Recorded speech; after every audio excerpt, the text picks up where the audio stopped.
और ये आप तस्वीरें देख रहे हैं विपक्ष की जो साझा उम्मीदवार हैं उपराष्ट्रपति पद के लिए मार्गरेट अल्वा, उनका आज नामांकन दाखिल हो रहा है और तमाम विपक्ष के जो बड़े नेता हैं वो यहाँ पर उनके साथ मौजूद नजर आ रहे हैं। शरद पवार नजर आ रहे हैं, मल्लिकार्जुन खड़गे कांग्रेस के नजर आ रहे हैं, राहुल गांधी भी यहाँ पर मौजूद है, अधीर रंजन चौधरी को भी हम देख रहे हैं। तो इनका मुकाबला जो पश्चिम बंगाल के राज्यपाल रहे जगदीप धनखड़ उनके साथ होने जा रहा है। मार्गरेट अल्वा ने कई महत्वपूर्ण पद संभाले हुए हैं और अब उन्हें ये सम्मान एक तरह से दिया जा रहा है कि साझा उम्मीदवार उनको विपक्ष का बनाया गया है। और यहाँ पर जिस तरह से हमने कल देखा था कि राष्ट्रपति पद के लिए जिस तरह की वोटिंग हुई, बहुत बड़े स्तर पर वोटिंग हुई और ये भी खबरें निकल कर आई कि कई राज्यों में मुर्मू के पक्ष में क्रॉस वोटिंग भी हुई है। तो अब यहाँ पर देखना होगा कि ये जो मुकाबला है उपराष्ट्रपति पद का, उसमें किस तरह की जो लड़ाई है वो देखने को मिलती है। तो अपना नामांकन यहाँ पर मार्गरेट अल्वा जो है वो दाखिल कर रही है उपराष्ट्रपति पद के लिए और तमाम बड़े नेता और कांग्रेस के जो नेता हैं वो यहाँ पर मौजूद हैं। राहुल गांधी उनके साथ आए हैं, मल्लिकार्जुन खड़गे आए हैं, शरद पवार यहाँ पर मौजूद है।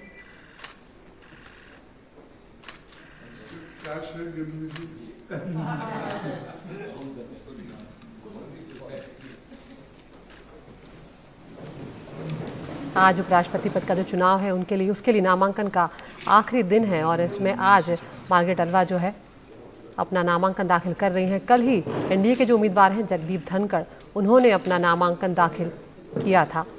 विपक्षी दलों ने उपराष्ट्रपति चुनाव के लिए संयुक्त उम्मीदवार मार्गरेट अल्वा को बनाया है और कल हमने देखा था कि जब जगदीप धनखड़ अपना नामांकन दाखिल कर रहे थे तो प्रधानमंत्री नरेंद्र मोदी समेत रक्षा मंत्री राजनाथ सिंह, गृह मंत्री अमित शाह, बीजेपी के जो अध्यक्ष हैं जेपी नड्डा, वो भी नजर आ रहे थे। और यहाँ पर भी आप तस्वीरों में देख रहे हैं सीपीएम के नेता भी नजर आए, संजय राउत शिवसेना के जो सांसद हैं वो भी नजर आए। तो जो मौजूदा संसद सदस्यों की संख्या है वो 780 में से अकेले बीजेपी के 394 सदस्य हैं और ये संख्या 390 के बहुमत के आंकड़े से ज़्यादा है। तो जो मौजूदा उपराष्ट्रपति एम वेंकैया नायडू का कार्यकाल है वो 10 अगस्त को समाप्त हो रहा है और नए उपराष्ट्रपति 11 अगस्त को पदभार ग्रहण करेंगे। तो 6 अगस्त वो दिन होगा जब उपराष्ट्रपति पद के लिए चुनाव के लिए मतदान होगा और उसी दिन मतगणना भी हो जाएगी। और जब उम्मीदवार उन्हें बनाया गया मार्गरेट अल्वा को, तब उन्होंने ये भी कहा कि जो एनडीए का कैंपेन है मैं उसका मुकाबला करूंगी, मैं डरती नहीं हूं। तो यहाँ पर विपक्षी पार्टियां उम्मीद लगा रही हैं लगातार कि उपराष्ट्रपति में कम से कम उनका उम्मीदवार जो है वो यहाँ पर आगे आए या वो जीते। लेकिन जिस तरह से आंकड़े चल रहे हैं, जिस तरह से नंबर गेम जो चल रहा है, वहाँ पर ये कहना मुश्किल होगा कि किस तरह का ये मुकाबला होगा और क्या मार्गरेट अल्वा को यहाँ पर बढ़त मिलेगी। 1974 से वो लगातार राजनीति में है। मार्गरेट अल्वा 5 बार सांसद रह चुकी हैं, 4 राज्यों की राज्यपाल वो रह चुकी हैं, केंद्र में मंत्री रह चुकी हैं,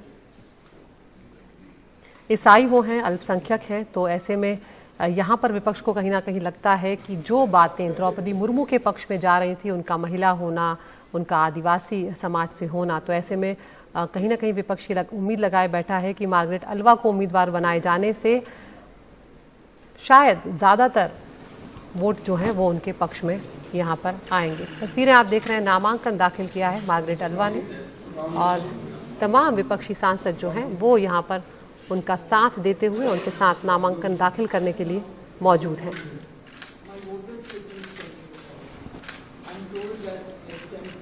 मार्गरेट अल्वा ने खुद भी कहा है कि ये जो लड़ाई है उन्हें पता है ये आसान नहीं है। 6 अगस्त को चुनाव होंगे और उसी दिन मतगणना भी होगी।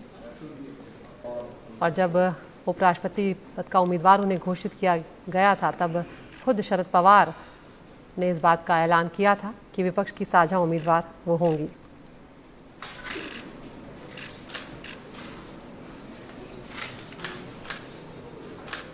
विपक्ष ने गैर एनडीए की जो गठबंधन है उसमें 15 विपक्षी दलों की दिल्ली में बैठक बुलाई थी और इसी बैठक में कांग्रेस की ओर से जयराम रमेश मौजूद थे, समाजवादी पार्टी की ओर से रामगोपाल यादव थे, राष्ट्रीय जनता दल से एबी सिंह थे और सब ने मिलकर एक आम सहमति जो है वो मार्गरेट अल्वा के नाम पर बनी थी।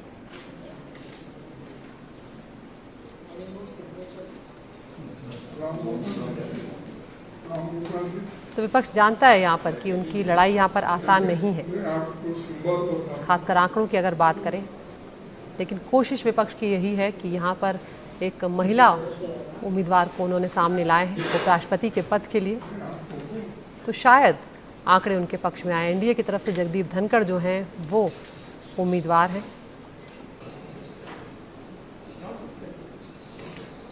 मार्गरेट अल्वा ने यह भी कहा है कि जब मुझे उम्मीदवार बनाया गया है तो वो शुक्रिया भी अदा कर रही थी, और उन्होंने ये भी कहा कि लड़ाई कठिन है लेकिन राजनीति में हार जीत की बात नहीं होती।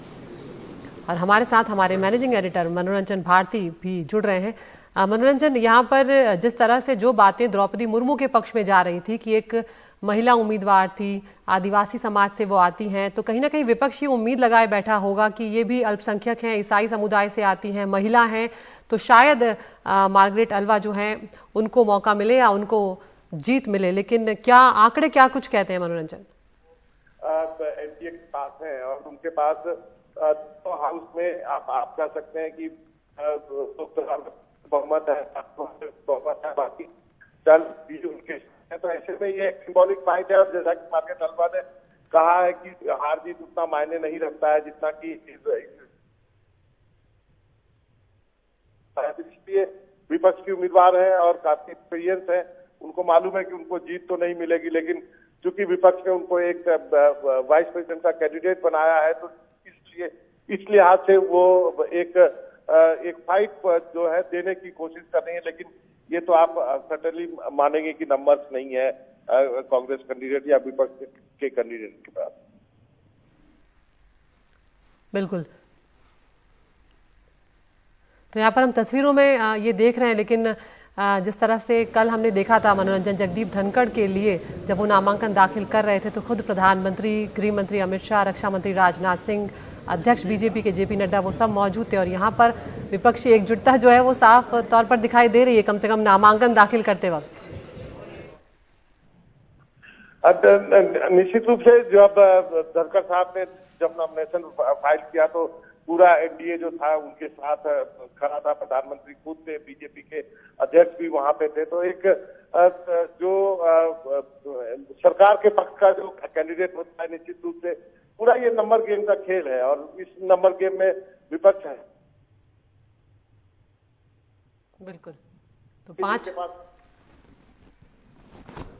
जी मनोरंजन, आपकी आवाज हम तक ठीक से नहीं पहुंच पा रही है।